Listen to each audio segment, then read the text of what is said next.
Nagdeklara ng state of calamity ang ilang local government unit dahil sa epekto ng bagyong Krising at hanging habagat. Sa nakalipas na 8 araw, mahigit 1,400,000 Pilipino na ang apektado ng masamang panahon.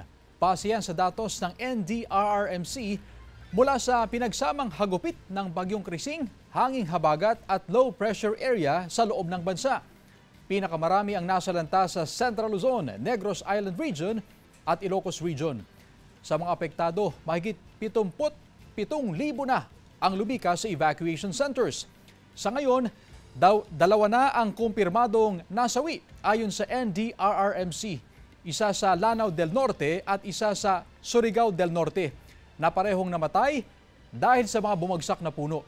5 naman ang binavalidate pa at isa naman ang kumpirmadong sugatan habang may 2 nawawala. Pagdating naman sa infrastruktura, mahigit sa ₱100 bilyong na ang halaga ng pinsala. Mahigit 130 milyong pisong halaga naman sa produktong agrikultural.